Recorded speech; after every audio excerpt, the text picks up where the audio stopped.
Welcome again to the Write Project podcast. This is a show about writing and modern Newfoundland author culture here on 93.5 FM or online at chmr.ca. Wherever you're listening from, we're happy to have you. On this episode, it's a bit of a return to form because this show started on YouTube with three people, with myself, Amanda Labonté, and Ellen Curtis. And today, our guest is Amanda Labonté. Yes, it is. Yes, how are you today?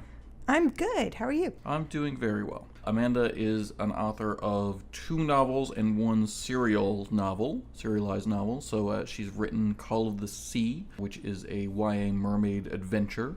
Recently, this month, the sequel to that, Drawn to the Tides, came out, and she's going on tour this summer through the months of July and August through different libraries and bookstores throughout Newfoundland to promote that. And in last year, a new adult vampire medical mystery novel came out called Supernatural Causes, which is about a young woman who has the ability to see vampires and werewolves and other mystical things, and she works in a hospital and takes care of them when they're injured. Yep. A hospital for the underworld. Hospital for the Underworld. Okay, so tell me about Drawn to the Tides, your newest book. Okay, it's a sequel. It is. It is a sequel. It's a sequel to Call of the Sea. It was challenging to write because I took a little bit of a break after Call of the Sea to work on other projects. And then when I went back to it, the format and the outline I had written was completely not what I ended up going with. So that was fun. But writing a sequel I think it was a really good experience, and I'm hoping, fingers crossed, that writing the next book in that series won't be as challenging because I'm not going to take as much time in between this time. Yeah. So that was fun. But for what the story is about, it continues following the main character from the last book. 17-year-old Alex O'Leary is he in the previous book, with the help of some Miro, who are the mermaids of my world. Yeah.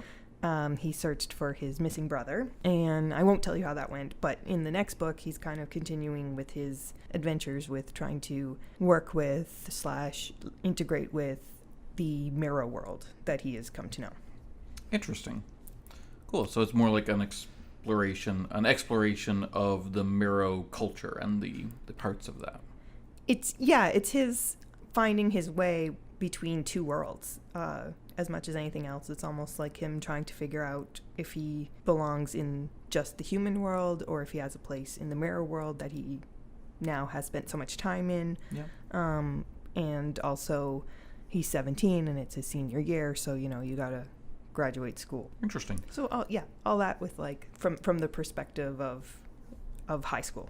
I think when it comes to a series, the sequel tells you more about what the series is going to be than the first book. Because with the first book, everything's new. But with the sequel, you're almost setting a blueprint for yourself because the elements that carry over, like there are going to be elements of the first book that don't continue on, but there will be elements that do, and those are the elements that you kind of give the reader the hint are going to be like the series-long plot. So you learn from the sequel which plot threads from the first book were just for that book and which ones were for the whole series. So weirdly, the sequel sets the mood, I find.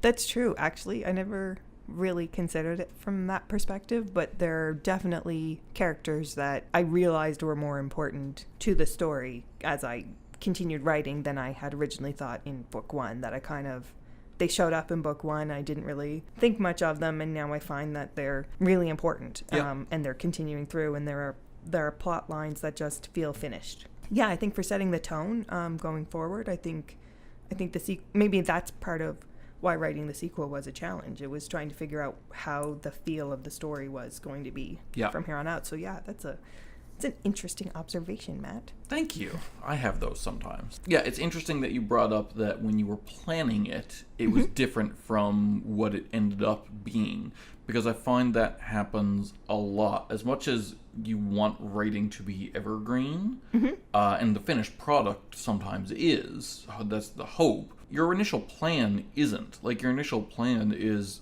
for that moment, like what's affecting you in that moment. Like I write crime, which is different from YA.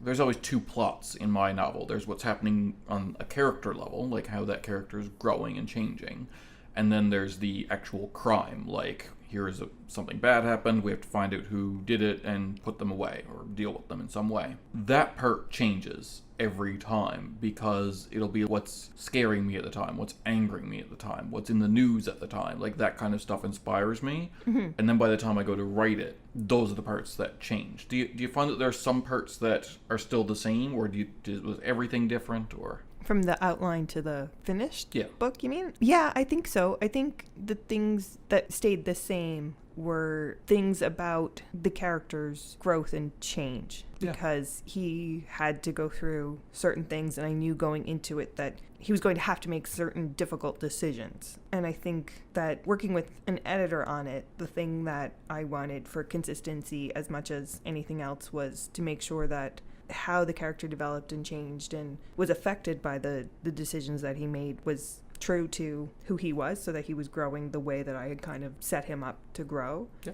And I think the stuff that changed from the outline was plot points that didn't support those things. Okay. So like I had to change around timing of certain things, introduction of certain characters, just to not interrupt the flow of the growth that I wanted that character to have. I think it's interesting the point you made about just being affected by outside sources, because I think that's definitely in there in whatever you're writing, because I think it's impossible to prevent yourself from doing that. But I tend to write out of order. So if I'm annoyed at something or angry at something, I tend to I'll just write those scenes. Yeah. Because I don't write scene 1, scene 2, scene 3, or chapter 1, 2, or 3. I write whatever I want to write that day. Interesting. Yeah, I mean, it's a bribe.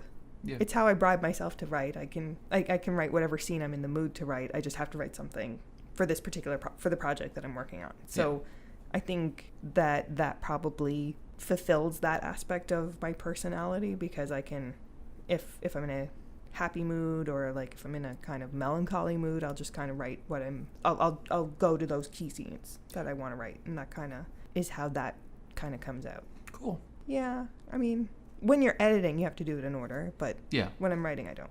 I always write it in the order that I foresee it being. Most people do, or at least follow their outline. Like, Yeah. I feel like once I put in the work to create an outline, I can then write the scenes I want to write. Do you always start with an outline, or sometimes you just start with a I vague try to start with an outline. I sometimes change that outline. But Yes, I do that's allowed. try to follow the outline. That's all. The outline to me is just a vague idea, and like when you're in it, the characters tell you to go a different way. It's like it's less effort to change the outline than it is to try and pull those characters back in a way that they don't want to go every scene. Yeah.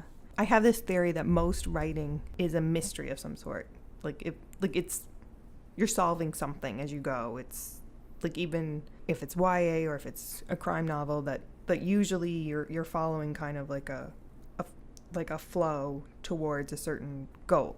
Yeah. Or like to solve a secret, or I mean, even in romance, sometimes you'll have, or a lot of the times you'll have like the characters keeping something from each other, or like, and it's how things are revealed that you're kind of following. So my plotting is more about that kind of stuff than it is about like the characters and their development. I think kind of comes out not through the plotting. Okay. And maybe that's where I get into trouble, because then if I write something that I really like later on, then I have to kind of go back and work backwards to write the intro to that earlier.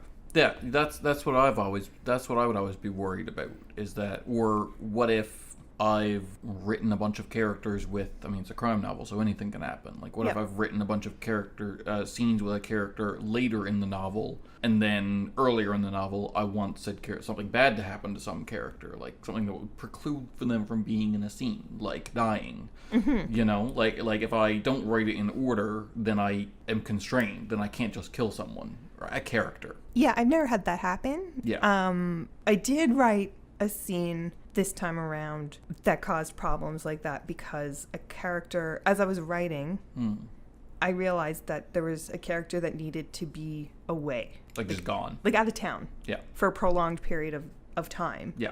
And I had already written scenes later with that character in them, and I had to go and change them. Excise him out.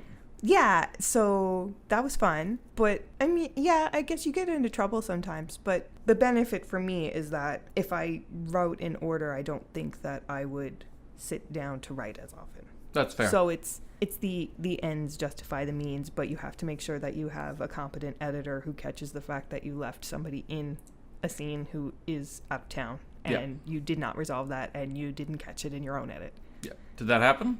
Maybe. I see. Did you have the same editor for both books? No. The first book was originally published with a different publisher. It was originally published with Fierce Ink Books in Halifax, and they unfortunately no longer exist. They were a great publisher for Atlantic Canadian young adult books of varying genres. Yep. But like many small presses, it's hard to make a go of it. And they went out of business in 2016, summer 2016, and then Engine took over. Cool. So I worked with their editors the first time around, and that was a great experience. And then this time around, I worked with Aaron Vance, and that was also an awesome experience. And it was actually really nice to work with someone locally, because previously I'd worked with editors who weren't here. Yeah. In the province. So most of my back and forth with them was, well, actually all my back and forth with them was via email. So it was actually kind of nice to sit down face to face with someone who had read the book and edited the book and actually like talk about what worked and what didn't, and what she actually really went needed to be back fixed. and read the first one and talked to you about it. Which was great. Yeah. And having her do that and get a feel for the tone of the first book, I think was, because again, that was where my confidence wasn't. I had taken so long between the two that I was worried that it wouldn't have the same feel. That happens. I'm going through that now, writing an Infinity book. There's 3 Infinity books out right now. They've come out over the course of 9 years, which is an annoying gap between each. And even worse, it's an ensemble cast. So some of the cast members aren't in the third book and are now being used again. And it's been years since I've written them. And there's this horrible, how do I write this person again? Like, what's going on? Did you have to go back and read them again? I did. Yeah. How was that? Interesting. I hate going back and rereading my work. Past me is the worst writer I know. Like, you've got no one to blame but yourself when something irks you about something you wrote. That's the thing, and I worry that I'll go back and something better will occur to me. Yeah. Like, I should have done X instead of Y, and it'll make me sad, is why I hate going back and reading my own stuff. Yeah. You could just redo it all. You could just be like, Call the Sea 2.0. Digitally remastered. Yeah. You could just pull a George Lucas and just never be done. I feel like that works so well. It did. Yeah. The special editions were gems. Yeah. They're the truest version of the story. Yeah. Yeah. I think I'll just stick to avoiding reading my own work. Okay. Sounds good.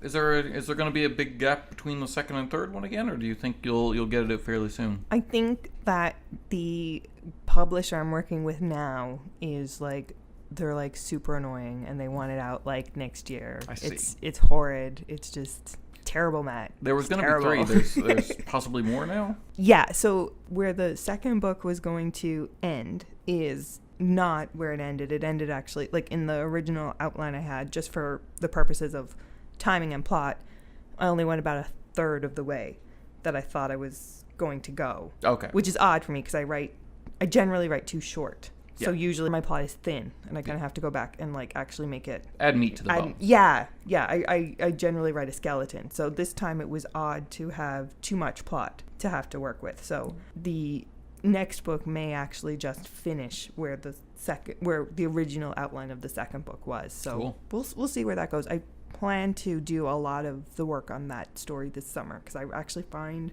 oddly, I like writing Call of the Sea kind of books in the summer. Interesting. And then I kind of use NaNoWriMo to like finish the draft. That's fair. You've got a couple of big events coming up very soon. In just 11 days, there's the 48-hour writing marathon, which you started last year. And that is a thing where a small amount of people register and come into the Engine /THE creative office. Yep. at 75 Barber Drive. Yep. And the goal is, like NaNoWriMo, to write an entire, or as much of a novel as you can. Yeah. In full 48 hours. In 48 hours. But and it started last year, and I had like an idea for it, but it was an idea that I got from what happens a lot on the mainland. There's a lot of these in other places, and a lot of them go 72 hours. A lot of the writers here I know, though, could only really take a weekend, because to do the full 3 days, you'd have to take time off work and coordinate stuff. So we pared it down. And Engine came on board and was awesome and offered the winning manuscript a full read, which was great for the winners. And the participants all gave to charity, which was great.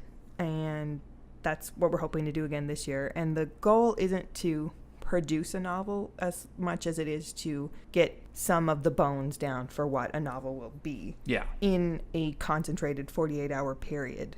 And you are for sure allowed to sleep, and you are allowed to leave, but if you don't want to, you don't have to. There's also going to be the option of taking part remotely this year. Yes, that's going to be super fun, because a lot of people who weren't in town last year were wanting to participate. So, yes, yeah. Exactly. That's going to be fun. I think so. You've also got the Drawn to the Tides book tour coming up. Okay, so last June 14th, you had the launch at AC Hunter Library here in St. John's. July 7th, here in St. John's at Chapters, you have signing from 1 to 3. From June 13th to 14th, you're going to be at the Gander Geek Fest out in Gander, which is a new convention that's taking part out there, and you're the author guest of high praise. That's really exciting, actually, because it's a new event, and it'll be fun to kind of see what they're hoping to do with it. I think it's going to be awesome. I think so too. Yeah. It's July 21st from 1 to 3. You're at Kohl's in the Avalon Mall. July 26th, you're actually at the Corner Brook Library for an event. Yeah, so that's going to be really fun. Yep. They've got actually a big reading and writing community out there with like reading groups and writing groups that come to that event, and it's kind of like a little hub for the lit community out there. So I think they're excited to have you, and that's going to be fun. I'm looking forward to it, because I haven't. I went to Atlanticon last year, and that was kind of the first time I did anything out on the West Coast. So I'm kind of looking forward to going back out there. Yep. And then August 4th from 1 to 3, you're going to be at Kohl's The Village Mall. Great. Yeah, and there's also some events coming up in September and stuff like that. Yes. Yeah, the literary events tour is going to be fun too. Yes, that's going to be lots of fun. That's going to be part of the Drawn to the Tides year-long event until, what's the next book? Return to the Depths. Return to the Depths. So yeah, basically it's a year-long celebration until we celebrate the next year-long celebration. And it's not Return to the Sea, because that's a title that doesn't work. Because it's also the title of the sequel to the animated Little Mermaid. Yes. So Return to the Depths. Yeah, Return to the Depths. You're also on the Waddle board with Kelly Power, someone that we've had here in this booth from a while back. You've got some exciting stuff going on there, I've been noticing. We do. We're really trying to get out and get involved in the writing community and in the broader arts community. Recently, our executive director came back from mat leave, so Jen Windsor has been looking at lots of fun, interesting projects. Congratulations, Jen Windsor. Definitely. And the membership services coordinator, Samantha Fitzpatrick, has also been doing some interesting stuff. There's some poetry readings coming up over the summer and into the early fall, and there's lots of fun, exciting things happening there. They've always been great, but they are getting a lot better. I've been noticing, because my problem's always been like, if you're only reaching the community, then you're reaching people who already knew about X thing. So your advertising's not working then. But I've noticed in the last 2 years that it's been spreading out, and that I'll hear about it in places that I wouldn't have before. I think one of the fun things that they started doing was, so the last 2 years they went out with a community table at Sci-Fi on the Rock. Yes. Which was really great of Sci-Fi on the Rock to let them do, because it's such a massive event. But it's also an event that a lot of writers go to. Like, not just to sell books, like not just established writers who are selling books, but like I've done panel talks at Sci-Fi on the Rock, and there are always up-and-coming writers. Yeah. And there'll be someone you'll see there 1 year as an interested, just kind of discovering the writing journey, and then the next year they're like they're, you see how much they've grown from one year to the next, and then, maybe the next year they've actually like got a book out. Like it's, you see people at different stages of their writing career. So I think showing how WANL is open to the genre community has been really great, and just getting out that it is an organization for writers, but it's an organization for writers at any stage of their writing development. That's so, what even surprised me about it. And I talked about that with Kelly, because I had this misconception growing up, and I say this not to say anything bad about WANL, I say in case anyone else out there has this misconception as well, that like even the material I publish or that I wrote, like crime novels and stuff like that, was like, oh no, well that's not for WANL. Like, and really it's like, even if you have a vague interest in writing, like I could have joined WANL from the time I first put pen to paper or decided I wanted to put pen to paper. I didn't join until I had a writing contract, because I didn't think that I was legitimate enough to join until I was actually like writing. And in retrospect, I could have gotten so much support if I had joined sooner. Well, you could have gotten help, not that you needed it because it ended up fine, but you could have gotten help about that contract. I could have gotten I could have applied to the mentoring programs. I could have even, it sounds silly, but like the most beneficial aspect of joining WANL was the network. It's the other writers that I've met. Just at events, on committees, just because I was, a shy, introverted writer who didn't want to go out and meet people. A writer who's shy and introverted? I know. No. So just being able to take that first step to go to an event or a meeting or like an AGM where there were other writers, and just everybody was so nice and everyone was, introducing themselves. So it wasn't scary at all. And it seemed like it would be. Yeah, exactly. You have this mental image where everyone's wearing black turtlenecks and a fez, and if you try to talk to them, they kind of click at you, like with their fingers. No, it's not that. Not at all. It's really not. It's really not. So, in fact, the first event I went to, the awards thing, I think I was the biggest meanie there. No, I think it was. I think it's an organization that encourages people to be at whatever stage they're at. So if you show up and you just, because everyone kind of, when they're introducing themselves or asking about you kind of ask what's your name and what kind of writing do you do. So I think, just saying that I'm interested in whatever, and I kind of putter at it, and I haven't published anything. Everyone is so supportive. It doesn't, you're not going to get a, oh well, why are you here? Yeah. You're going to get a, do you know such and such, or have you read this?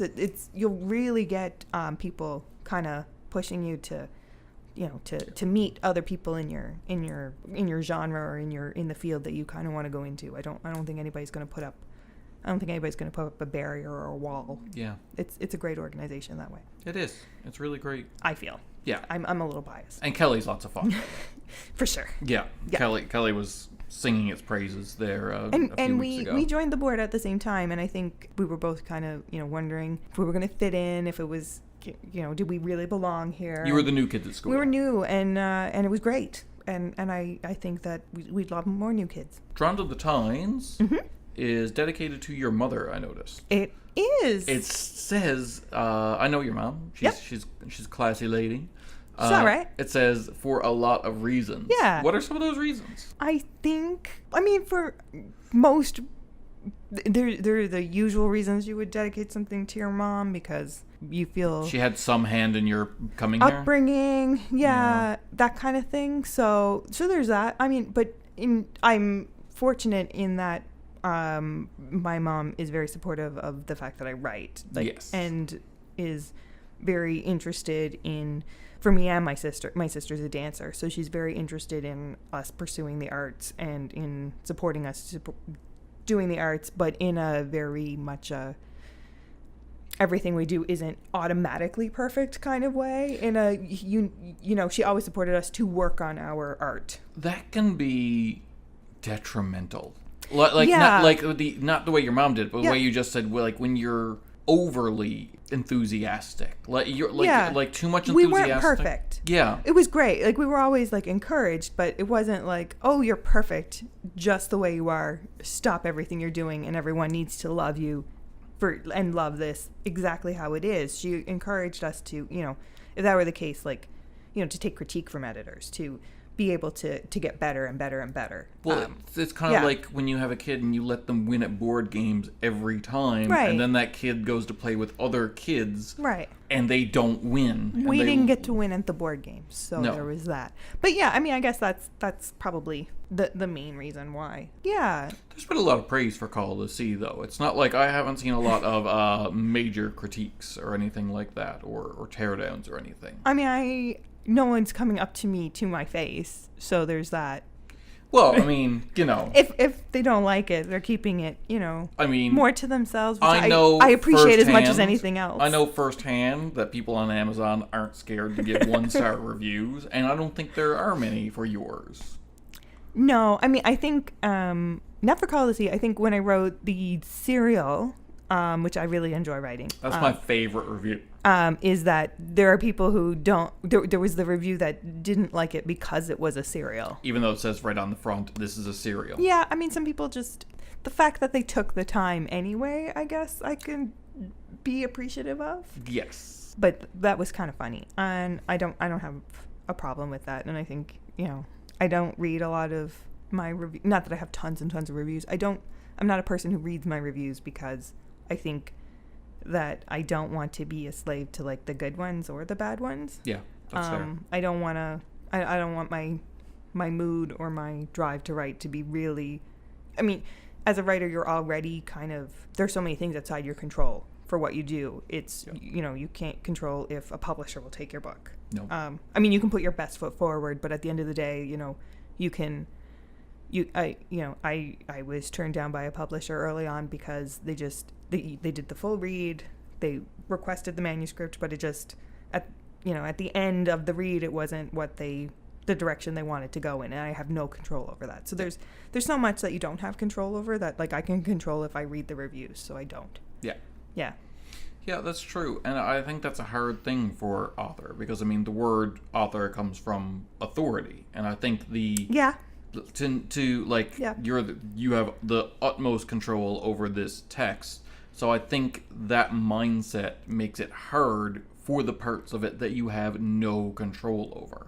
I agree, and I think that that's probably in a nutshell why authors are inherently a little neurotic. Yeah. I also think it's big. I mean, I know for me, like when I started the company, that was a big reason why. That whole I don't want it in someone else's hand. Even the wait, even if they'd taken it and liked it, I wasn't even comfortable with the wait time to see. I think that's why you see a lot the rise of indies. For sure, and it's not just the wait time for the company to get back to you, it's also the wait time. If you write genre and you write serialized fiction, if somebody likes book 1, they don't want to wait 18 months for book 2. No, they want to wait 18 days. Yeah, they want to read the next one right away, and I think that more than anything is what's driving the indie market. It's that this desire and this ability to get books out in a much more reasonable time frame for the reader. Well, it's the same thing. It's almost like when it comes to entertainment, the indie scene and the indie ebook scene especially are to novels and the traditional novel setup as YouTube is to cable TV. Whereas, if someone sees something they like if you had a YouTube channel and they saw something they liked, that YouTuber can just put out new material once a week or once every 2 weeks, and that person can get their hit for forever. They don't need to be bound by 22 episodes a season and maybe we'll get renewed. They can just do it as long as there's sufficient demand. And I think even with streaming services, people, when they have time, people are busy, but when they're not busy, they want to just do what they want to do. So you're not going to wait. You're not going to watch a weekly television show anymore. You're gonna watch a whole season in one shot. So why wouldn't you just read book after book after book if you have the opportunity to do that? Save them all up and read 5 books in one go. That's what ends up how people happening. are doing things. So I think the indie market is, or the indie writers are really catching on to that. Yeah. Okay. Well, you can pick up Drawn to the Tides now, or in stores and online, or you can go to any one of the Drawn to the Tides events throughout the city coming up. The first one, again, being at Chapters on July 7th from 1 to 3 p.m. That's if you're in the local St. John's area. If not, go on enginebooks.com and the whole list is there of all the times that Amanda will be available. Thanks, Amanda, for coming in and talking about Drawn to the Tides. No problem. All right. Well, thanks for coming on again. For all of you, we'll be here again next week at 4:30 Newfoundland time or online at chmr.ca. Please tune in and we'll talk more about writing culture in Newfoundland.